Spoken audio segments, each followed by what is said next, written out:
राम और कृष्ण कौन सी आत्मा का पार्ट है? राम तो भगवान दिखा दिया, वो तो अलग हो गई। और महाभारत में, भागवत में कृष्ण को भगवान दिखा दिया, लेकिन वो सच्ची बात है या झूठी बात है? वो झूठी बात है। वास्तव में भगवान कौन है? कृष्ण वाली आत्मा का पार्ट नहीं है, राम वाली आत्मा का पार्ट है। फिर राम वाली आत्मा का पार्ट जब कृष्ण है भगवान के रूप में, तो फिर बलराम किसका पार्ट है?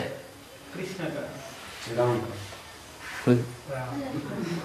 अभी तो बोला भगवान तो वास्तव में राम है, जो रामायण में तो सच्चा सच्चा दिखाया गया राम भगवान है, लेकिन महाभारत में झूठा दिखा दिया, भागवत में भी, गीता में भी झूठा दिखा दिया कि भगवान कौन है? कृष्ण है। कृष्ण नहीं है भगवान, नाम रख लिया है कृष्ण, लेकिन है किसका पार्ट? राम वाली आत्मा का पार्ट है। तो राम वाली आत्मा जब महाभारत में भी भगवान के रूप में पार्ट बजा रही है और रामायण में भी भगवान के रूप में पार्ट बजा रही है, तो फिर वास्तव में बलराम और लक्ष्मण किसका पार्ट है? कृष्ण वाली आत्मा का पार्ट है। जो लक्ष्मण है उनको शेषनाग का अवतार दिखाते हैं, दिखाते हैं कि नहीं? दिखाते हैं। वो जो 7 फन हैं जो उनकी रक्षा करते हैं बलराम के रूप में, भगवान की रक्षा करते हैं ना। कृष्ण विष्णु के ऊपर भी कौन दिखाते हैं? वो ही 7 सर्प शेषनाग के रूप में। तो वो 7 शेषनाग वास्तव में किस आत्मा का पार्ट है? 7 नारायण कम कला वाले। वो कम कला वाले नारायण किससे जन्म लेते हैं? किसकी पैदाइश है? कृष्ण वाली आत्मा की पैदाइश है, जो सत्युग में पहला प्रिंस बनता है। इसलिए जो कृष्ण का पार्ट दिखाया है वो बलराम का पार्ट है। वास्तव में बलराम को कौन सा शस्त्र दिखाते हैं? हलधर, जो जोता जाता है ना जमीन में, उसका शस्त्र दिखाया है हल। क्या हल भी कोई शस्त्र के रूप में यूज किया जा सकता है? यूज किया जा सकता है? नहीं। एक रूपक दिखाया है ताकि मनुष्यों की बुद्धि में जल्दी समझ में आ जाए कि धरणी को चीरने वाला ये शस्त्र है।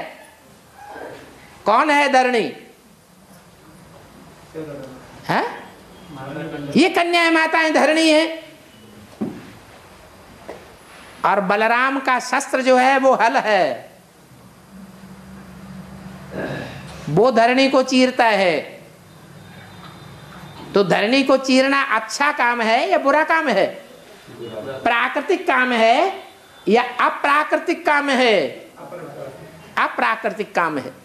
सत्युग त्रेता में कोई हल नहीं चलाएगा। हल कहाँ चलाया जाता है? द्वापर कलयुग में। ये अप्राकृतिक काम, नेचर के विपरीत काम द्वापर कलयुग में किए जाते हैं। और मूल करने वाला कौन है? अरे शुरुआत करने वाला कौन है? कृष्ण वाली आत्मा। वो ही कृष्ण वाली आत्मा राम वाली आत्मा की बुद्धि को घुमाने वाली है, उसके ऊपर सवार है। जब सवार होती है पूरी रीति तो धरणी को चीरती है। अब युद्ध चलता है दोनों में। युद्ध चलेगा तो कभी एक हार खाएगा, दूसरा जीत पहनेगा। दूसरा जीत पहनेगा तो एक हार खा जाएगा। ये युद्ध चालू है। एक ऐसी स्टेज भी आ जाएगी जहां ये स्पष्ट हो जाएगा सारी दुनिया को कि ये बैल ही वास्तव में नाली का जल पीने वाला है। राम वाली आत्मा तो उस जलाधारी के नाली की तरफ नहीं दिखाई जाती है। राम को तो मर्यादा पुरुषोत्तम दिखाते हैं, राम को तो विकारी नहीं दिखाया जाता। राम वाली आत्मा भगवान के समकक्ष पहुंचती है पुरुषार्थ में, इसलिए अभोक्ता की स्टेज पर पहुंचती है। कृष्ण वाली आत्मा को भोगी के रूप में दिखाया गया है।